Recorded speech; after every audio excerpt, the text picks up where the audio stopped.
দুই বন্ধু রাহুল আর সুমন ইউটিউব চ্যানেলের জন্য চন্দ্রপুর গ্রামের পরিত্যক্ত এক ভয়ঙ্কর বাড়িতে রাত কাটাতে যায়, যেখানে নাকি বহু বছর ধরে অদ্ভুত শব্দ আর ছায়ার উপস্থিতি দেখা যায়। সাহসী ভিডিও বানানোর উদ্দেশ্যে তারা ক্যামেরা ও সরঞ্জাম নিয়ে প্রবেশ করলেও রাত বাড়ার সঙ্গে সঙ্গে বাড়ির ভিতরে শুরু হয় অস্বাভাবিক ঘটনা, নিজে নিজে বন্ধ হওয়া দরজা, আয়নায় অজানা ছায়া এবং ভেতর থেকে আসা ফিসফিসানি কণ্ঠ। ধীরে ধীরে তারা বুঝতে পারে এই বাড়ি শুধু একটি পরিত্যক্ত স্থান নয়, বরং এক ভয়ঙ্কর অদৃশ্য শক্তির কারাগার, যেখানে প্রবেশ মানেই বিপদে পড়া। গ্রামের নাম ছিল চন্দ্রপুর। চারপাশে ধানক্ষেত, দূরে ছোট্ট নদী, আর তার পাশেই দাঁড়িয়ে থাকা একটি পুরনো পরিত্যক্ত বাড়ি। গ্রামের মানুষ সেই বাড়ির কাছে যেত না। সবাই বলতো সন্ধ্যার পর সেখানে অদ্ভুত শব্দ শোনা যায়। এই গ্রামে থাকত দুই বন্ধু, রাহুল আর সুমন। দুজনই শহর থেকে এসেছে গবেষণার কাজে। তারা পুরনো গল্প, লোককথা আর অজানা রহস্য নিয়ে ভিডিও বানাতো।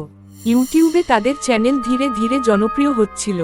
একদিন তারা সিদ্ধান্ত নিল চন্দ্রপুরের সেই রহস্যময় বাড়িতে রাত কাটাবে এবং পুরো ঘটনা ভিডিও করবে। গ্রামের লোকজন তাদের বারবার মানা করল, কিন্তু তারা হাসল। রাহুল বলল, ভয় পেলে কন্টেন্ট তৈরি হবে কিভাবে? সুমন বলল, রাতটা কাটালেই সব রহস্য পরিষ্কার হয়ে যাবে। কেউ তাদের থামাতে পারল না। সূর্য ডুবে যাওয়ার সাথে সাথে তারা ক্যামেরা, টর্চ আর রেকর্ডার নিয়ে বাড়ির ভিতরে ঢুকল। বাড়িটি ছিল ধুলোমাখা, দেয়ালে ফাটল, জানালার কাচ ভাঙা। ভিতরে ঢুকতেই বাতাস ঠান্ডা হয়ে গেল। হঠাৎ দরজাটা নিজে নিজে বন্ধ হয়ে গেল। দুজন চমকে উঠল। সুমন বলল, বাতাসের জন্য হবে। কিন্তু বাতাস ছিল না। তারা হালকা আলো জ্বালিয়ে ভিডিও রেকর্ড শুরু করল। ঘরের কোণে পুরনো একটা দোলনা চেয়ার ছিল। হঠাৎ সেটি ধীরে ধীরে নড়তে শুরু করল। চেয়ারটি যেন কেউ বসে দোল দিচ্ছে। কিন্তু ঘরে কেউ ছিল না। রাত বাড়তে থাকল। ঠিক 12টার সময় বাইরে থেকে কারো হাঁটার শব্দ শোনা গেল। Tick tick tick. মাটির উপর হালকা পায়ের শব্দ। রাহুল জানালার দিকে তাকালো, কিন্তু বাইরে কাউকে দেখা গেল না। হঠাৎ রেকর্ডার নিজে নিজে বন্ধ হয়ে গেল। সুমন বলল, ব্যাটারি শেষ। রাহুল ব্যাটারি চেক করল। চার্জ ছিল পুরো। তারা একে অপরের দিকে তাকালো। তখনই ওপরের তলা থেকে জোরে ধাক্কার শব্দ। ধাম ধাম ধাম, যেন কেউ দৌড়াচ্ছে। কিন্তু বাড়িটি তো বহু বছর পরিত্যক্ত। দুজন সাহস করে সিঁড়ি বেয়ে ওপরে উঠল। প্রতিটি ধাপে কাঠকিরমির শব্দ করছিল। ওপরের ঘরটিতে ঢুকে তারা দেখল একটি বড় আয়না দেয়ালে ঝুলছে। আয়নায় তাদের ছায়া দেখা যাচ্ছিল। হঠাৎ সুমন চিৎকার করে উঠল, আয়নায় তাদের পেছনে আরেকটি ছায়া দাঁড়িয়ে আছে। কিন্তু বাস্তবে পেছনে কেউ ছিল না। ধীরে ধীরে সেই ছায়া নড়ল। আয়নার ভেতরের ছায়াটি হাসতে শুরু করল, কিন্তু তাদের মুখ নড়ছিল না। রাহুল ঘুরে তাকালো, কেউ নেই। আবার আয়নায় তাকালো, ছায়াটি এখন আরো কাছে। হঠাৎ আয়নার কাঁচ নিজে নিজে ফেটে গেল। চুরমার। হঠাৎ ঘরের বাতি নিভে গেল। অন্ধকার। সুমনের মোবাইলের আলো জ্বালিয়ে তারা দেখল দেয়ালে কালো হাতের ছাপ। আর সেই ছাপগুলো ধীরে ধীরে নড়ছে। দেয়াল থেকে যেন কেউ বেরিয়ে আসছে।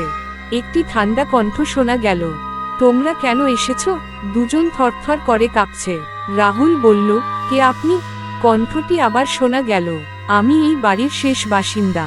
হঠাৎ ঘরের কোণে এক নারী ছায়া দেখা গেল। তার মুখ স্পষ্ট নয়, চোখ দুটি শুধু জ্বলজ্বল করছে। সে বলল, আমাকে এখানে মেরে ফেলা হয়েছিল। এখন আমি এই বাড়িতে আটকে আছি।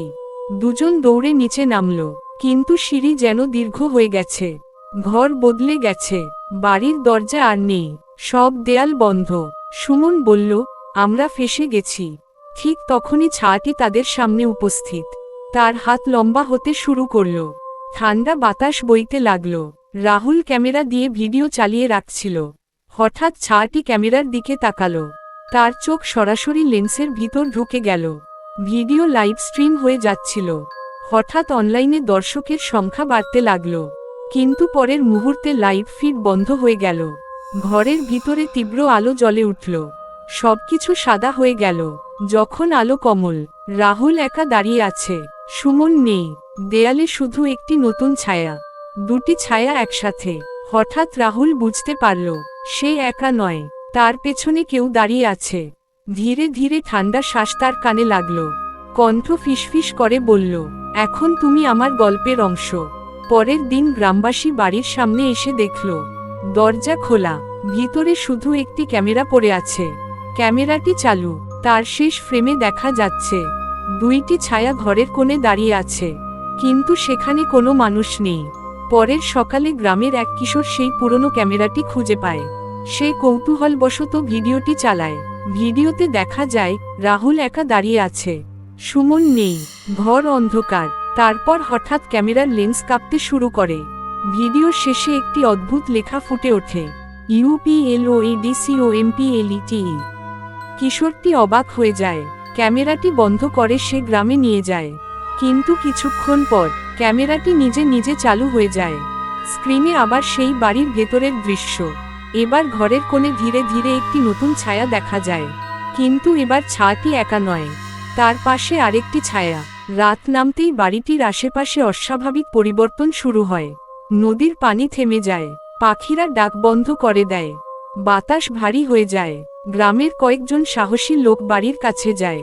তারা দেখতে পায় দরজাটা আবার বন্ধ, কিন্তু ভেতর থেকে টোকা শোনা যাচ্ছে, টোক টোক টোক। একজন বলল, ভিতরে কেউ আছে। হঠাৎ দরজার নিচ দিয়ে কালো ধোঁয়া বের হতে শুরু করল। ধোঁয়া মাটির উপর ছড়িয়ে পড়ে মানুষের আকৃতি নিতে থাকে। সেই আকৃতি ধীরে ধীরে দুইজন মানুষের রূপ নেয়। একজন রাহুলের মতো, আরেকজন সুমনের মতো, কিন্তু তাদের চোখ পুরোপুরি কালো। তারা একসাথে ফিসফিস করে বলে, আমরা এখন এখানেই থাকব। গ্রামের একজন বৃদ্ধ হঠাৎ বলে ওঠেন, এই বাড়ির ইতিহাস কেউ জানে না? সবাই চুপ। বৃদ্ধ জানান, বহু বছর আগে এই বাড়িতে দুইজন গবেষক এসেছিল। তারা অতিপ্রাকৃত শক্তি নিয়ে পরীক্ষা করছিল, কিন্তু পরীক্ষাটি ব্যর্থ হয়। এক অদৃশ্য শক্তি তাদের নিজের মধ্যেই আটকে দেয়। তারা জীবিত ছিল, কিন্তু আত্মা বের হতে পারেনি। বাড়িটি তখন থেকেই অভিশপ্ত। এখন রাহুল আর সুমনের অবস্থা যেন একই।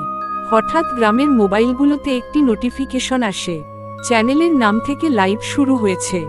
সবাই ভিডিওতে ক্লিক করে। স্ক্রিনে দেখা যায় রাহুল ও সুমন বসে আছে সেই পুরনো দোলনা চেয়ারে, কিন্তু তারা কথা বলছে না।